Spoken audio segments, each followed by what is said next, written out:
I knew I was screwed the second I saw the envelope. Not because of what it was, but because of how it arrived, slid across the conference table like some twisted wedding invitation, delivered with a smirk that reeked of Axe body spray and nepotism. Trevor didn't say a word, just leaned back in his ergonomic throne, laced his fingers behind his gelled-up head, nodded toward the cream envelope like he'd just handed me a retirement gift, and not a middle finger dipped in corporate toner. Inside was a memo of appreciation, unsigned, unsealed, and completely devoid of human warmth. For 12 years of loyal service, it read, as if those years had been a long weekend at a beach house instead of a grinding, 60-hour-a-week exercise in duct-taping operational chaos into a Fortune 500 fantasy. No letterhead, no signature, no mention of my actual title, just some canned HR text copied from a 2007 LinkedIn post. I thought you deserved a formal goodbye, Trevor said, oozing smugness. Nothing's official, of course. We're just pivoting supplier strategy. You'll stay on payroll, of course. Translation, you're still employed but dead to us. I looked around the table. The CFO pretended to read his watch. General counsel tapped her stylus like it was a gavel counting down to my silence. No one would meet my eyes, not even my so-called mentee from procurement who used to cry in my office during Q4 audits. I wasn't being fired. I was being erased. Now, before I go on, if you're already halfway through this thinking, wait, whoa, what happens next? Do us both a favor and hit the subscribe button and tap like. I promise it gets juicy. And frankly, keeps this petty little storytelling engine running. Back to the memo, I smiled. That tight-lipped, HR-compliant smile women in leadership develop after years of being told they're too assertive while cleaning up everyone else's fires.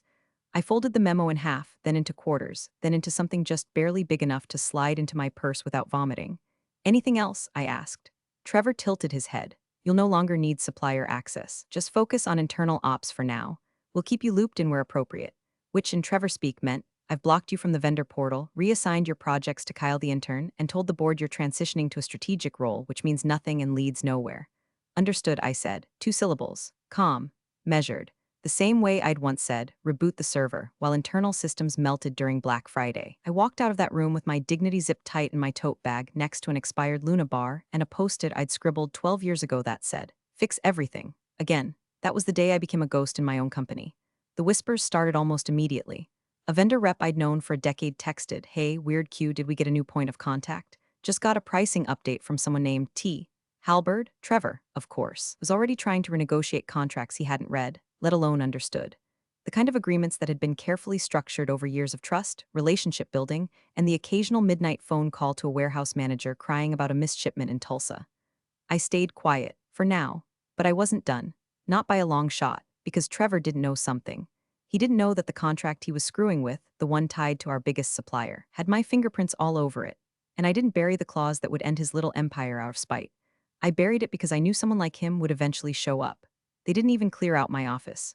Just reassigned it to overflow hot desking and dumped a sad ficus in the corner like that would absorb the humiliation. My name stayed on the door for a week, taped over with a sticky note that said Trevor's Ops Squad light bulb. Every time I passed by, I could smell the desperation in that emoji. I wasn't fired. That would have required backbone. I was archived. Still on payroll, still logging in, still technically director of ops, but with no vendor access, no calendar invites, and no updates from the team I built from the ground up.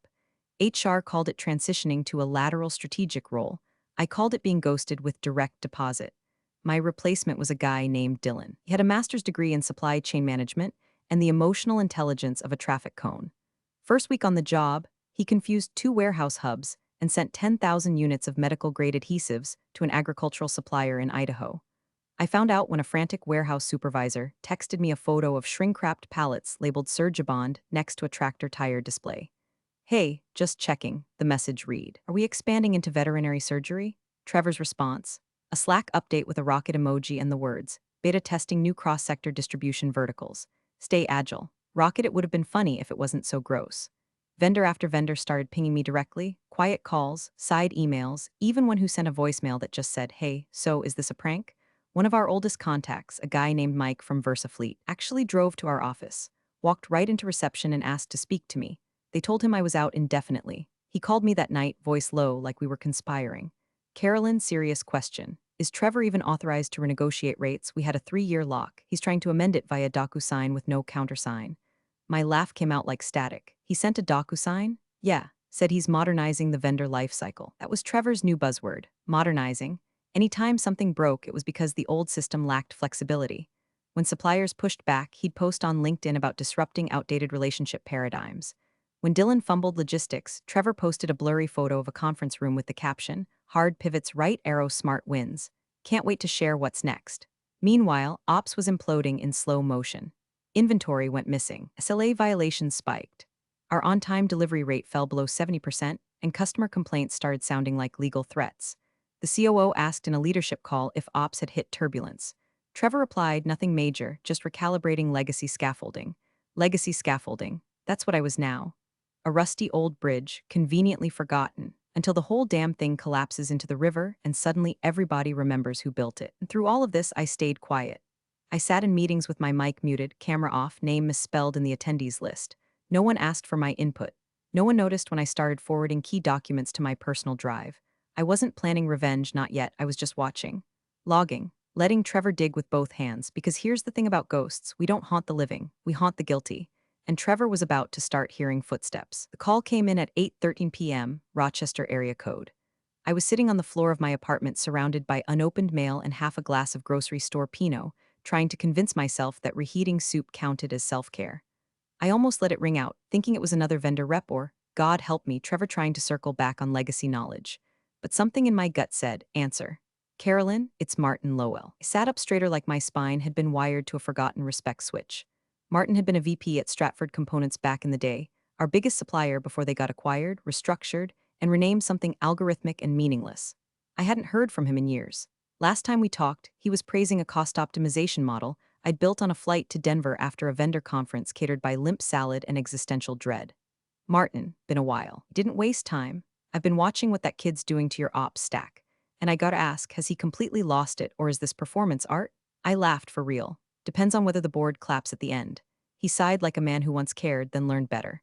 You know, he tried to void our 3-year lock agreement, sent some nonsense amendment, and claimed it was phase 1 of dynamic forecasting alignment. I pinched the bridge of my nose. He's allergic to contracts. Thinks they're suggestions with fonts. Martin continued. I was tempted to reply with a cease and desist in Comic Sans. "Please do, I'll frame it." He chuckled, but there was steel under it. "Look, I'm not calling just to vent. I remember when we built that original contract. You were the one who insisted on embedding that clause, what was it? Section 12.3.1, change of control activation," I said, words tasting like cold metal. "If a majority stake in the supplier changes hands, the client has to renegotiate. All terms suspended."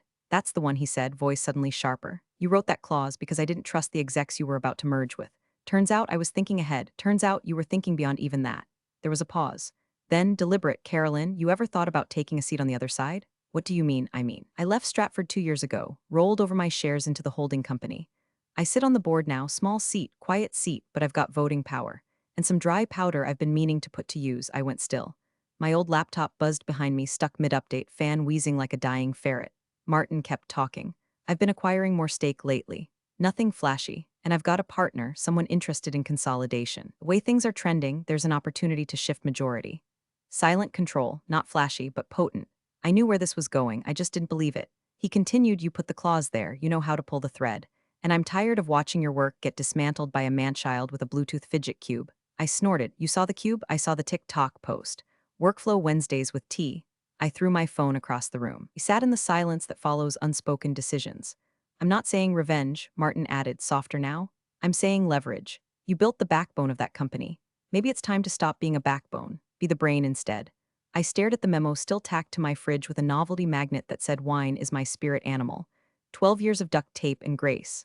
12 years of calming warehouse fires and smoothing vendor nerves with 3 cups of coffee and a spreadsheet. I thought of Trevor's smirk, the blank memo, the unspoken erasure. And for the first time since this all started, I didn't feel angry. I felt aligned. "Tell me more," I said. The dinner was held at that overpriced faux industrial place downtown, the kind with exposed ductwork and artisanal ice cubes the size of toddler fists. Everything on the menu came deconstructed, including the chairs, which might as well have been made from bent paperclips. I was seated at the far end of the table, next to an untouched centerpiece, and across from the company's outsourced PR rep, who spent 20 minutes describing her podcast about mindful disruption. Trevor took the stage, or rather, the riser in front of the bar, wearing a sport coat that probably cost more than my first car. He tapped his glass with a spoon like he was about to propose marriage to his own ego. "Thanks, everyone," he began, voice oozing with that brand of faux humility, unique to men who have never faced consequences. "Tonight, I'm thrilled to walk you through our next evolution. A bold leap into the future of scalable vendor optimization.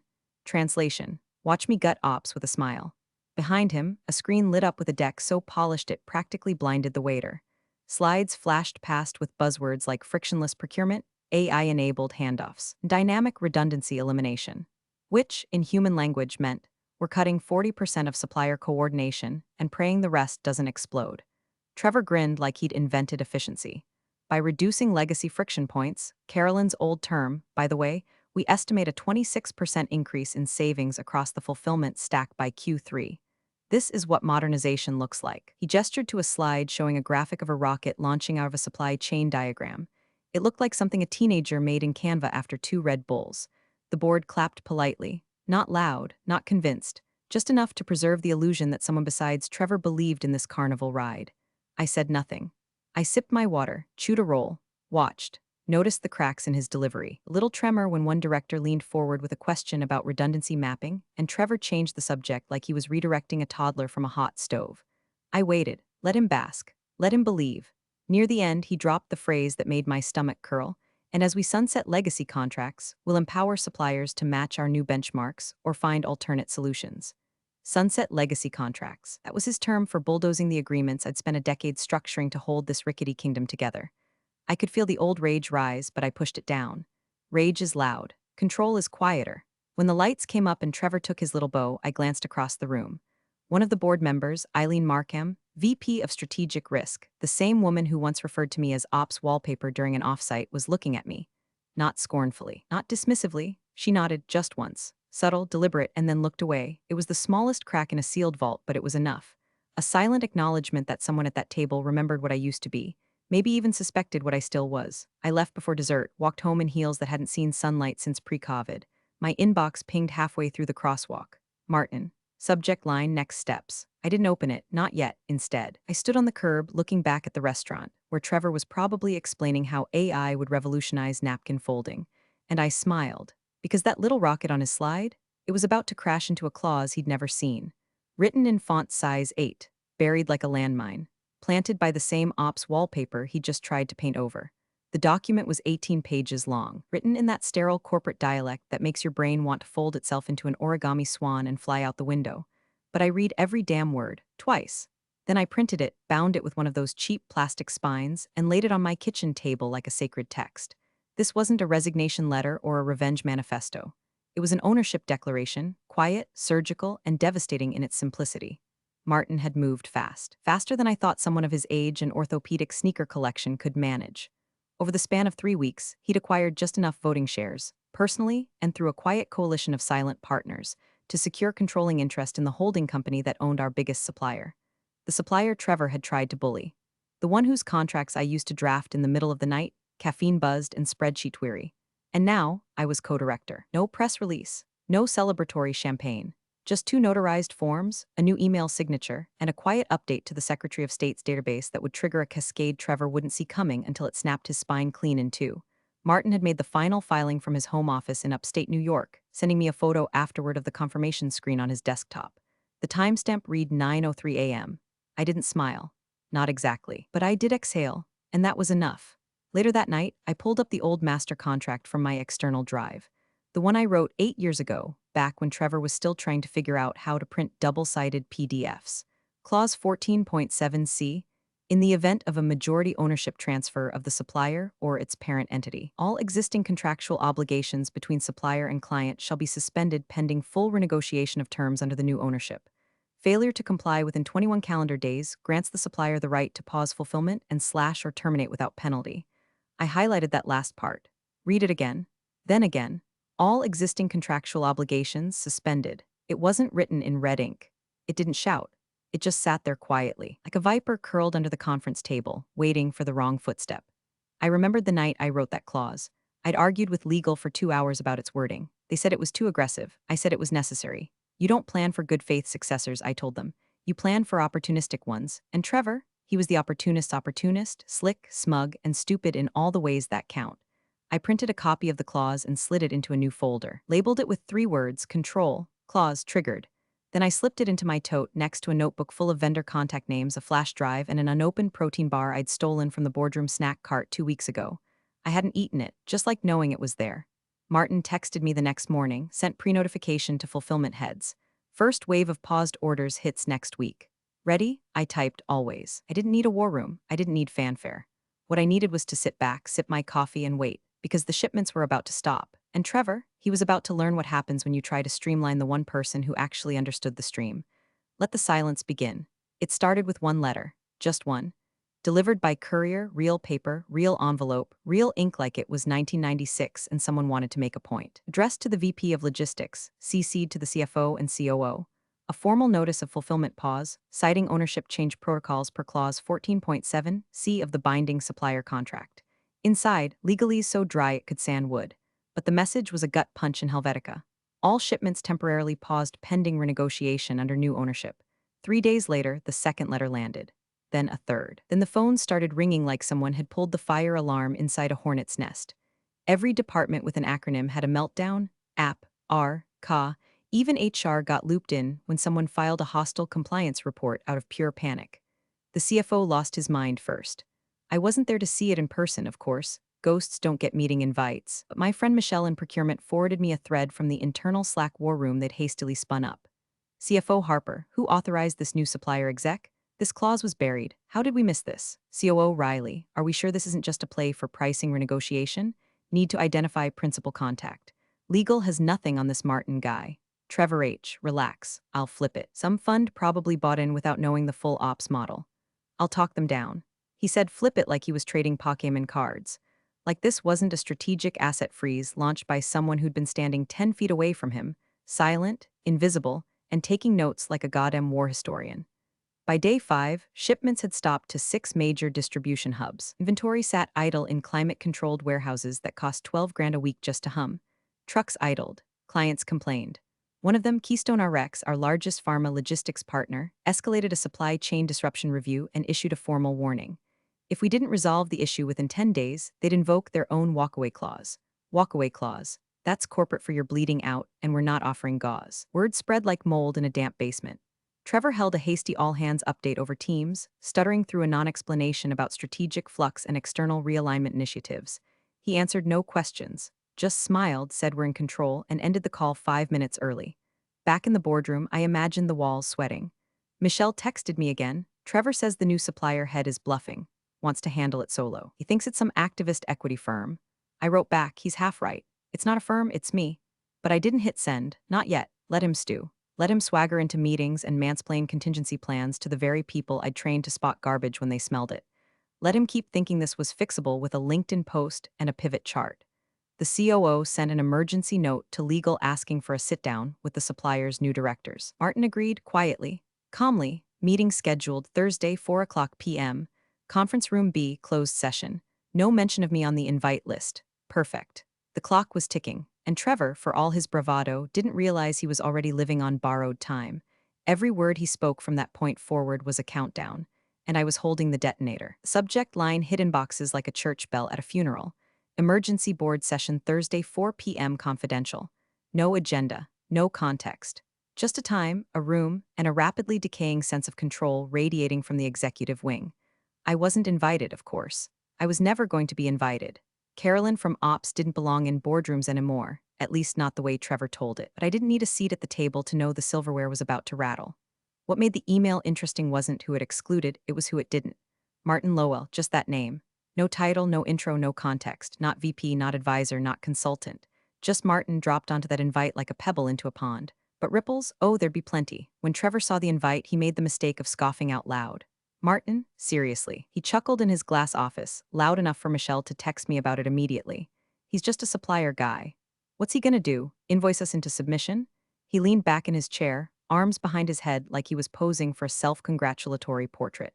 Same smug lean he used when he handed me the unsigned memo like a participation trophy for surviving 12 years under fluorescent lights. But that's the thing about Trevor. Never bothered to learn the difference between supplier and shareholder. Between old man with a Rolodex and co-director holding a loaded clause with your name on it. I spent the morning reviewing everything one last time. Martin and I had already walked through our positioning, what we'd say, what we wouldn't, how long we'd let Trevor hang himself with his own confidence. But I had one final file to prepare. Not a contract, not a presentation. Just a folder. Inside, updated supplier terms, pricing schedules, service protocols, fulfillment timelines, and a copy of Clause 14.7c, printed on thick paper with the key sentence highlighted in yellow. All prior obligations are suspended until renegotiated. That line glowed like fire in the dark. I slid the folder into my old leather tote, the one with the torn lining and the little coffee stain from a layover in Dallas. I hadn't carried it in months. Felt like arming up again, like stepping back into a skin I hadn't realized I'd missed. I wasn't going to make a scene. That was Trevor's brand, loud entrances and louder failures. I was going to make a moment. One that landed so quietly, no one would hear it coming until it was done. At 3:47 p.m., I stood across the street from the office, watching board members trickle into the building like weathered generals marching toward a war they didn't know had already been lost. One held a Starbucks cup. Another clutched an annotated copy of last quarter's burn rate report. None of them looked up. No one ever looks for ghosts in daylight. At 3:53 p.m., I got the text from Martin. He's smirking. Binders on the table. We're ready? I took a deep breath, pulled the folder from my tote, and walked. Past reception, where the new girl didn't recognize me. Past ops, where Dylan sat with his headphones on, probably mistaking confusion for strategy. Past the wall where my nameplate used to hang. And finally, toward the boardroom door, silent, steady, and 10 minutes early for a meeting I was never supposed to attend. But I wasn't here for permission. I was here for the reckoning. The boardroom was colder than usual. Maybe it was the AC, or maybe it was the way nobody spoke above a whisper as they filed in. The kind of hush that hangs just before a storm, when the sky hasn't cracked yet, but the air already tastes like electricity. Trevor sat near the head of the table, one chair down from his father, like a prince in training. He was wearing that same smug half-smile he used when belittling people just smart enough to notice. Arms folded, jacket crisp, hair too shiny for someone about to get spiritually suplexed. Martin sat directly across from him, calm, no laptop, no phone, just a small, tan folder and the faintest suggestion of a smile that said, "You already lost, you just haven't figured it out yet." The board murmured hellos and tapped their styluses against overpriced notepads. No one knew exactly what this meeting was about. The COO guessed vendor renegotiation. The CFO guessed emergency capital strategy. The head of legal, she didn't guess at all. She brought a binder. When the lawyer walked in, everyone noticed. It wasn't just the size of the thing, 3 inches thick, tabbed and dog-eared like a sacred relic. It was how she handled it, like it was already a verdict. She placed it in front of her seat, took a slow breath, and flipped to a flagged page. Before we proceed, she began, adjusting her glasses. There's a matter of supplier relations that must be clarified. Specifically, the clause that governs continuity of contract under a change of ownership. The room hushed further. Trevor raised an eyebrow like a bored substitute teacher. The lawyer read aloud. Clause 14.7c. In the event of a majority ownership transfer of the supplier or its parent entity, all existing contractual obligations between supplier and client shall be suspended pending full renegotiation of terms under the new ownership. Failure to comply within 21 calendar days grants the supplier the right to pause fulfillment and slash or terminate without penalty. Every chair went still. Styluses stopped tapping. Even the HVAC system seemed to pause mid-cycle. The CEO, red in the face, already halfway through a bottle of flat Perrier, leaned forward. "Who changed ownership?" he asked, voice pinched. Trevor shrugged, then smirked. "It's probably just some fund.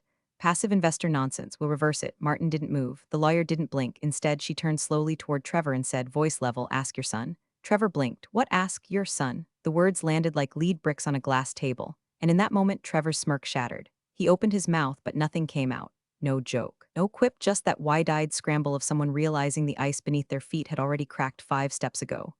The CEO turned to him, confusion morphing into suspicion. "Trevor, what does she mean?" Trevor looked at Martin, then at the lawyer, then finally at the door. "Because that's when I stepped in. No announcement, no clearance badge, just me walking in like I owned the oxygen in that room. Folder in hand, neutral expression.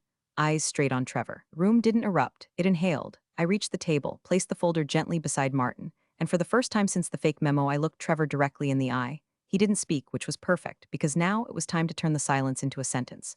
The folder made a soft thump as I set it down. No dramatic slam, no flourish, just precision, tan cover.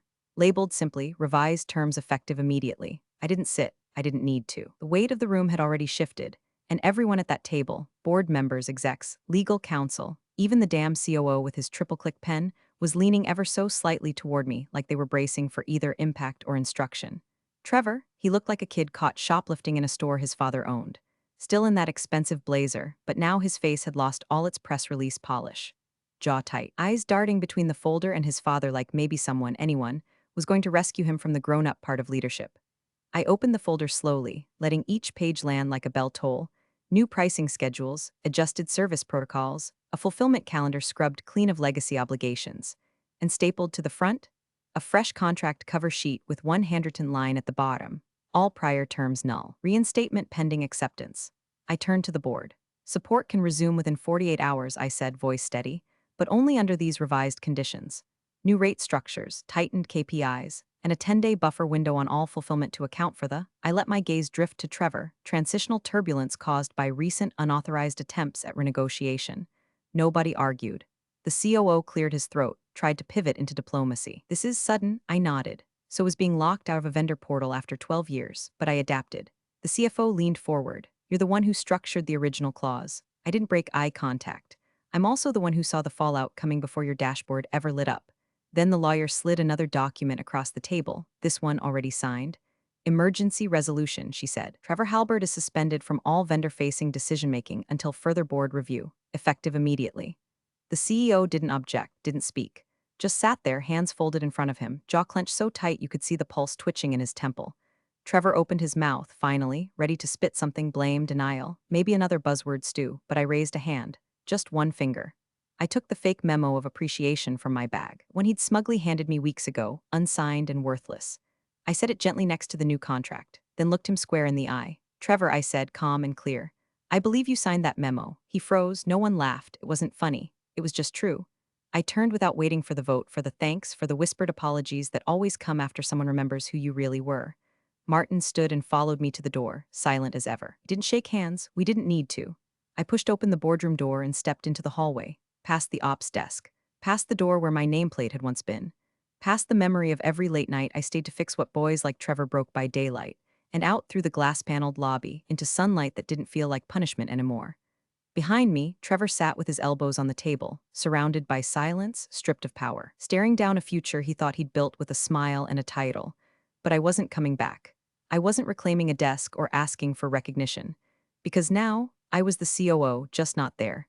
I was the one holding the stream, and he was finally drowning in it. Appreciate you sticking around, you legends of the break room. Subscribe for more chaos. Let's make your old managers spill their coffee in fear.